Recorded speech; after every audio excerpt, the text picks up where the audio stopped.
तो हाँ जी guys, welcome back to another video in my channel. Bigg Boss का बिल्कुल नया वीकेंड का बाहर एक एपिसोड कंडक्ट हुआ, जिसके अंदर हमें लगा कि थोड़ी और ज़्यादा बैशिंग देखने को मिलेगी, लेकिन कहीं ना किसी को सीक्रेट मैसेज भी दिए गए या फिर एक हिडन मैसेज दिए गए जो मुझे समझ आए कि हाँ किस किस को दिए जा रहे हैं। स्पेशली उसके बारे में बात करेंगे हम।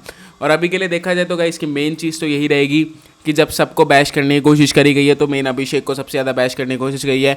जहाँ पे मैंने अभिषेक का भी पिछली दो वीडियो से मैं बोलता आ रहा हूँ कि सलमान सर ने प्रोमो में एक चीज़ बोल दी कि मैं भी तुम्हें निचोड़ के रख देता अगर तुम मेरे सामने ये चीज़ बोलते, और अगर मेरे सामने अभिषेक ये चीज़ बोलता मैं खुद ऐसा करता। लेकिन अभी के लिए अभिषेक को पूरा का पूरा समझा दिया। अभिषेक के बारे में हम थोड़ी लेट बात करेंगे क्योंकि तो दो वीडियो से उसके बारे में टॉपिक चला जा रहा है, उसके वही नेगेटिविटी ये सब चले जा रहा है। तो इससे बढ़िया हम बात करते हैं द मोस्ट अवेटेड। लेकिन मुझे समझ नहीं आता, मोस्ट अवेटेड तो दिखाते हैं लेकिन मनारा को ऐसे टुकड़ों में क्यों बैश कर रहे हैं, टुकड़ों में क्यों समझाने हैं।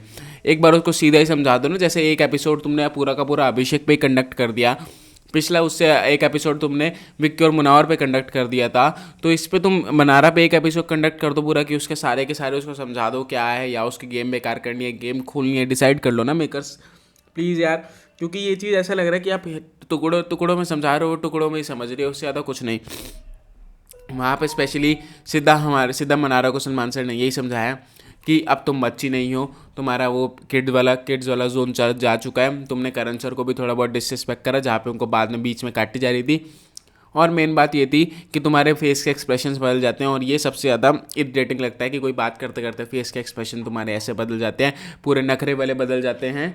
और इसकी वजह से वहाँ पे मेन चीज़ यही प्रॉब्लम रहती है कि नहीं भाई, तो वैसे भी अब मनारा का सामने सामने सबको समझाया और उसके बाद छोड़ो, इतना क्या मैटर करता है। लेकिन मनारा को और मुनावर को बीच में ये चीज़ बोली गई कि मुनावर अब बिल्कुल भी उसको समझाने की ज़रूरत नहीं है, वो बच्ची नहीं है, उसको कंसल्ट करने की कोई ज़रूरत नहीं है, उसको अपने आप छोड़ दो।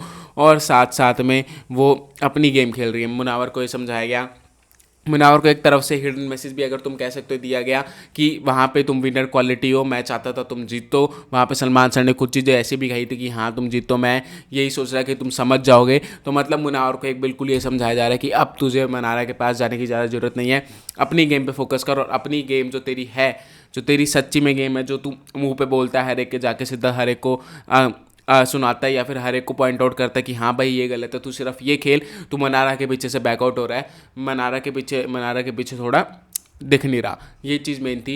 और अभी के लिए देखा जाए तो अगर मैं कहूँ तो उसके पास भी कोई ऑप्शन नहीं है, क्योंकि एक ना एक जगह हर वीकेंड के बाद पे सलमान सर, करण सर यही समझाते हैं कि मनारा से दूर रहो। फिर उससे 2 दिन बाद कन्फेशन रूम में बिग बॉस बुला लेते हैं कि मनारा के पास जाओ मुनावर। उसके अलावा क्या ही करे मुनावर को इस दो चीज़ों में बांध रखा है बिग बॉस ने कि ना मैं इसको इधर का रखूँगा, ना मैं ज़्यादा गेम खेल पाएगा अभी तक। और मेरे को लग रहा है कि ये 2 महीने, जब तक ये पूरा दूसरा महीने चलेगा तब तक मुनावर को पूरी की पूरी उसकी गेम नहीं खेलनी दी जाएगी। लेकिन उसके बाद मनारा का जो होगा, जो उसने नेगेटिविटी या जो उसने बिचिंग करी होगी वो दिखाई जाएगी मेरे हिसाब से। जो मेरी प्रेडिक्शन तुम कह सकते हो कि अभी जब पूरे 2 महीने होंगे तब तक मुनावर की कोई गेम ज़्यादातर बाहर नहीं दिखाई जाएगी। वहाँ पे सिर्फ यही चलेगा कि उसको मनारा और अंकिता के बीच में ही थोड़ा पिछवाया जाएगा, या फिर वहाँ पे मनारा को कंसल्ट करते हुए दिखाया जाएगा कि बार बार बिग बॉस बुलाएंगे कन्फेशन रूम में कि हाँ भाई मनारा के साथ रहो। फिर जितने वीकेंड के बार कंडक्ट होंगे उसके अंदर सलमान सर कहते रहेंगे कि हाँ मनारा को समझाने की जरूरत नहीं है। लेकिन उसके बाद 2 महीने बाद क्या होगा कि मनारा का ये सारा कच्चा चिट्टा खोल देंगे मेरे हिसाब से, और उसके बाद मुनावर अपनी पूरी की पूरी सीरियस गेम में हमें दिख जाएगा वापस, क्योंकि बिग बॉस है पूरे लंबे रन की गेम। और ज़्यादातर कहीं ना कहीं से न्यूज़ बाहर आ रही थी कि बिग बॉस या 2-3 हफ्ते आगे बढ़ेगा, क्योंकि ज़्यादा टीआरपी शो को मिल नहीं रही है, सारे ये कह रहे हैं। तो हम थोड़ा जो लॉसेस वगैरह हुए होंगे या फिर जो 3 हफ्ते आगे करने की बात हुई है उसको क्या पता कर दे आके। और अभी के लिए देखा जाए तो अगर 3 हफ्ते बाद वाला बिग बॉस लेके चल रहे हैं तो फिर बिग बॉस पूरा का पूरा दिमाग में लेके चल रहा है कि मुझे 2 महीने किस कंटेस्टेंट को दिखाना है, 2 महीने किस कंटेस्टेंट को नहीं दिखाना, जैसे कि मुनावर, विक्की, अंकिता, अनुराग, इन सबको दिखाना है। और अभी बात करें तो हम ईशा का, जैसे मैंने हमेशा ही बोलता है, ईशा सीरियसली बहुत ही बढ़िया प्लेयर थी। सलमान सर ने एक चीज़ पॉइंट आउट करी थी कि मैं इसको जो चीज़ समझाता हूँ वो वही चीज़ समझती है, ना ही उससे ज़्यादा समझती है, और जो चीज़ समझाता हूँ वही इंप्लीमेंट कर देती है उसी वक्त से। जैसे ही मैंने तुम्हें कहा था जब बिग बॉस ने मनारा और ईशा को बुलाया था कन्वेंशन रूम में, तो ईशा से क्या पूछा गया था तुम मुझे बैकस्टेप कौन कर सकता है, तो उसने अभिषेक, मुनावर और विक्की का नाम लिया। तो अगर उसका मुनावर और विक्की के साथ भी कभी हुआ तो वो विक्की और मुनावर के साथ भी लड़ाई कर सकती है। लेकिन क्या हुआ, अभिषेक का नाम उसने सबसे पहले लिया और उससे अगले दिन ही देखो हमें अभिषेक और उसकी इतनी भयंकर लड़ाई देखने को मिलेगी। तो पता चल रहा है कि ईशा ने, जो बिग बॉस ने बोला, ईशा ने बिल्कुल 1% नहीं सोचा उसको इम्प्लीमेंट करने से पहले। और सलमान सर ने एक चीज़ पॉइंट आउट करी उसकी खुशी के लिए कि तुमने बिल्कुल भी, तुम 19 ईयर्स के हो, सीरियसली वो 19 की है, तो मेरे को ऐसा लगता है कि बहुत ही अच्छी तरह हैंडल कर रही है जैसी सिचुएशंस आ रही हैं और जैसी सिचुएशंस नहीं आ रही मेरे हिसाब से। और इतनी छोटी उम्र में बिग बॉस में आना बहुत ही बढ़िया चीज़ है वैसे देखा जाए तो। और अभी के लिए मेन चीज़ तो मैं यही कहना चाहूँगा, बहुत ही बढ़िया ईशा, सीरियसली आप बहुत बढ़िया खेल रहे हो। क्योंकि मेन चीज़ तो ये है, बाहर लोग पसंद कर रहे हैं। कल के बाद, जो परसों के बाद हुआ, पता चल रहा है बाहर लोग आपको सच्ची में ज़्यादा पसंद कर रहे हैं। पहले है सबको ये लग रहा था कि अभिषेक ही ज़्यादा वो है, डिप्रेस्ड है, अभिषेक ही सिर्फ देख नहीं पा रहा, अभिषेक को बुरा लग रहा है, ईशा गलत कर रही है। लेकिन जब अभिषेक ने वो चीज़ कर दी ना, जैसे मैंने पिछले वीडियो बोला है कि हाँ, जो उसने बेइज्जतियाँ करी हैं, जो उसने फालतू की चीज़ें बोली हैं, तो उससे अब पता चल रहा है कि अभिषेक का असली रूप क्या है, उसके अंदर जो 50 दिन की भड़ास निकली थी वो कैसे निकली थी, ये पता चला सबको, चाहे जो भी कहो। और ईशा की इमेज जो सही थी वो कहीं ना कहीं सही होगी और ईशा सीरियसली बहुत बढ़िया जा रही है, जैसे तुम कह सकते हो। तो अभी के लिए बात करें हम समर्थ की। समर्थ को ज़्यादा पॉइंट्स मिले, एक टास्क आया था है ना, जिसके अंदर एबेकस हो रहा था कि कौन ज़्यादा एंटरटेनमेंट लग रहा है कौन नहीं। तो उसके अंदर मुनावर, अंकिता और साथ साथ में ईशा और समर्थ, ये 4 जन थे थोड़े हाईएस्ट वाले। तो मुनावर को भी मिले, अंकिता को भी मिले, लेकिन ईशा और समर्थ को सबसे ज़्यादा मिले। और ईशा और समर्थ को मिलता है क्योंकि ईशा ने बहुत बड़ा सिचुएशन हैंडल करी, समर्थ ने भी बहुत बड़े सिचुएशन हैंडल करी। बस मैं चाहता था वो थोड़ा और गुस्सा कम करे वहाँ पे कि नहीं कोई ना, मैं हूँ तेरे साथ, ये सब बोल सकता था प्यार से। लेकिन अभी देखा जाए तो समर्थ का भी गलत नहीं था। और समर्थ जितना एंटरटेन करता है उतना कोई एंटरटेन नहीं करता। अब पहले सनी भाई करते थे और साथ तहलका भाई करते और साथ में अरुण भाई करते थे, लेकिन अब समर्थ करने लग गया, वो तहलका भाई की कभी पूरी करने लग गया है, जो कि मेरे हिसाब से काफ़ी बढ़िया चीज़ है कि हाँ, एक बिल्कुल एंटरटेनमेंट बॉक्स है समर्थ, उसको कहीं भी देख लो वो कहीं भी हरकतें करना चालू कर देता है, चाहे वो कुछ भी करता है, चाहे वो ईशा के पास जाके हरकतें चालू करना कर देता है, लेकिन वो भी फनी लगता है हमें कि भाई यहाँ क्यों कर रहा है, टेम्पटेशन लेट जाए ये सब। और अभी के लिए समर्थ सबसे बढ़िया लगा मेरे को पूरे के पूरे शो में कि हाँ, एक्सेप्ट मुनावर, ईशा, अभिषेक, अनुराग, ये सबको छोड़ के समर्थ सबसे ऐसे यूनिक पर्सनैलिटी लगा जो बिग बॉस के अंदर ऐसे एक 4 चांद लगा सकता है किसी भी टास्क को। ये चीज़ बहुत बढ़िया था, जो कि हमने देखा भी कि समर्थ और मुनावर ने कितना बढ़िया परफॉर्म किया इम्यूनिटी वाले टास्क में, क्या ही परफॉर्म किया था। पूरे 2 घंटे वो टास्क चला था और पूरे 2 के 2 घंटे वो उसके अंदर थे। और अब बात करें हम सना जी की। हाँ जी, सना जी एलिमिनेट हो चुकी है हाउस से। उसको लगा कि हाँ 2 हफ्ते काम नहीं करना पड़ेगा, 4 दिन की छुट्टी, उससे 1 हफ्ते की छुट्टी, लेकिन 1 हफ्ते की भी छुट्टी हो जाएगी। लेकिन सना को कहीं ना कहीं जाना था। बिग बॉस ने भी देख लिया कि हाँ भाई नहीं रहने दो, इसके कितने जितना कंटेंट निकाल सकता हूँ उतना कंटेंट निकालूँ, तभी उसको पावर दे दी। वो पावर देने के बाद बिग बॉस ने बोला इससे 2 दिन का कंटेंट निकल गया। उसके बाद जब हमने देखा एपिसोड में कि वहाँ पे बाहर लड़ाई चल रही थी और ये अंदर लेटी हुई थी, तो बिग बॉस को लगा कि नहीं भाई, ये तो इसको मैंने 2 दिन का कंटेंट, इसको मैंने हफ्ते का कंटेंट निकालने को दिया था, लेकिन अब तो 2 दिन का कंटेंट निकाल रहे हो तो इसको बाहर निकाल दो। तो बिग बॉस ने इसको बाहर निकाल दिया। तो बिल्कुल मेरे हिसाब से एक बारी के लिए सही डिसीजन था, क्योंकि बाकी सारे बढ़िया डिजर्व करते। लेकिन अब करें हम अपनी खानजादी की बात। खानजादी, आपका क्या ही प्रॉब्लम है? कल वाले टास्क पे इतनी तारीफ़ करी मैंने तुम्हारी, परसों वाले इम्यूनिटी वाले टास्क में इतनी तारीफ करी कि भाई पहला संचालक ऐसे दिखाता जो कम से कम पूरा का पूरा रोब झाड़ रहा था कि अगर तुमने रूल्स ना फॉलो किया मैं दूसरी टीम को अभी जिता दूंगी। ये एक रोब होता है कि तुम संचालक बनाए और तुम उस संचालक का बिल्कुल एक वो कर रहे हो, एक क्या कहते हैं ना, ताकत यूज़ कर रहे हो, जो तुम्हारे पास पावर है उसके सही तरीके से यूज़ कर रहे हो। और कहीं ना कहीं अब तुम वहाँ पर सिर्फ खानजादी का नाम लेने इतनी खुश। अबे भाई इसके 2 करोड़ इस तेरे पे हैं तो बहन दे दे प्लीज़। इस शो के अंदर ये मत फील करा कि तेरे जैसे लाखों तेरे जैसे बिल्कुल भी शो में आने के लिए बने नहीं, और तेरे से बेहतर बहुत बेहतर इस शो में आने के लिए रुके हुए हैं कि हम कब आएंगे। और अभी के लिए देखा जाए तो खाजा सीरियसली बहुत ही डिसरिस्पेक्टफुल है ये चीज़ कि अब तो सलमान सर ने भी तुम्हें ये समझाया कि तुम्हारे साथ जो हुआ है उस चीज़ की बात अलग है। और खानजादी भी क्या बोलूँ, फिरोज़ा ही बोल सकता हूँ मैं, तो फिरोज़ा ही बोलने का मन कर रहा है, क्योंकि कहीं ना कहीं सलमान सर ने भी ये चीज़ बोली, you need to earn Khanzadi.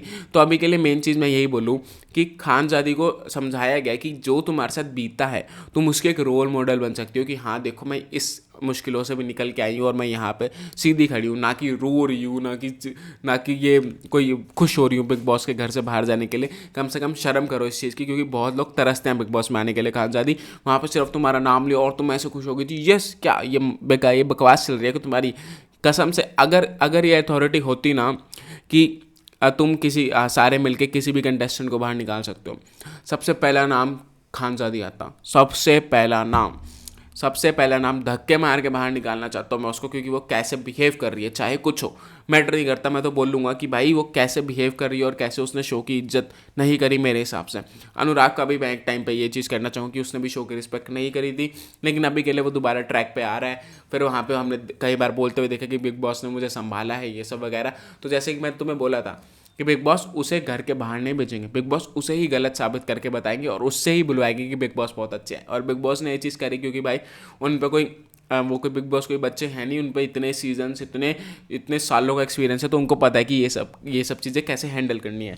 तो अभी के लिए बात करें हम अंकिता की, अंकिता को भी वो सब एकस वाले में ज़्यादा मिला। अंकिता को भी ये बोला कि मुनावर की तरफ से आपके थोड़े एफर्ट्स कम थे।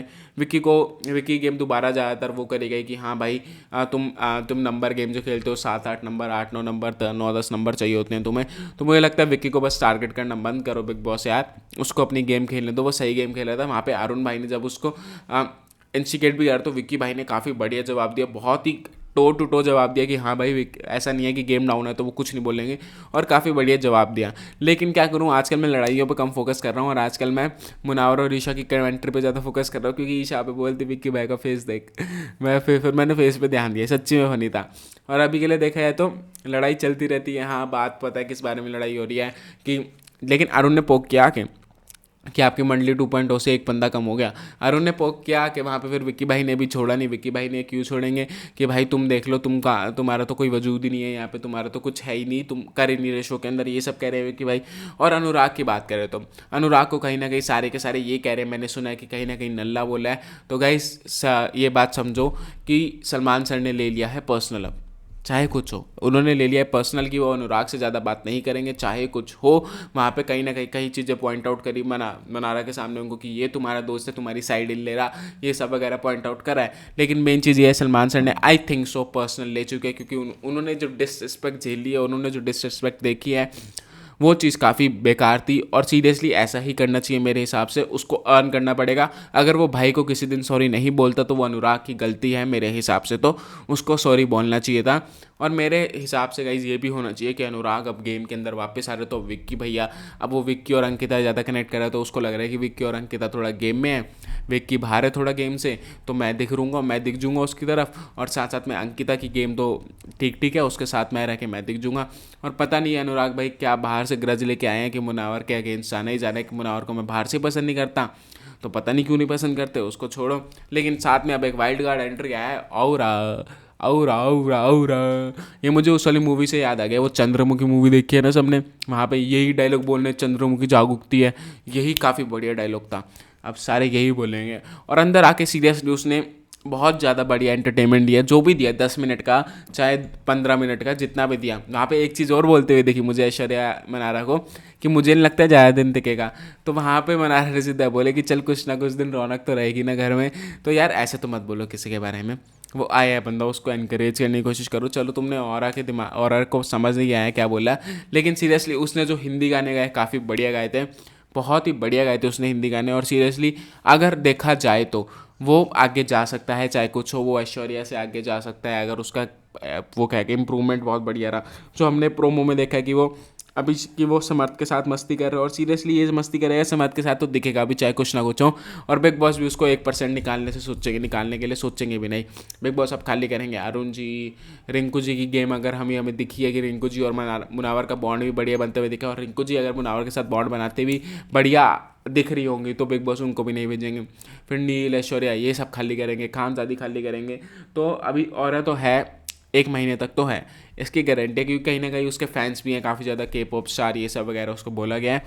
और I am not a fan of के पॉप, या तुम कह सकते हो, तो सीरियसली मैं इतना फ़ैन नहीं हूँ। लेकिन अभी के लिए देखा जाए तो हाँ वो एंटरटेनमेंट बेस्ड तो काफ़ी बढ़िया लग रहा है, प्रोमो में भी वो काफ़ी बढ़िया लगा एंटरटेनमेंट बेस्ड, और यहाँ पे जब उसने दो गाने सुनाए तो भी बहुत बढ़िया लगा। और मेरे ख्याल से वो बाकियों की तरह नहीं है जो बिल्कुल भी हिंदी नहीं समझता, वो इंटेंट तो समझ लेगा, क्योंकि वो बोल रहा है बॉम्बे में रहा है 6-7 महीने, आधा बॉम्बे में रहता है आधा कोरिया में रहता है, ये सब कहा है, तो मेरे ख्याल से इंटेंट भी समझ लेगा और उसको कहीं ना कहीं आती है हिंदी थोड़ी बहुत, तो वो समझ जाएगा क्या बात है, तो इतना इन्वॉल्वमेंट उसका रहेगा ही रहेगा।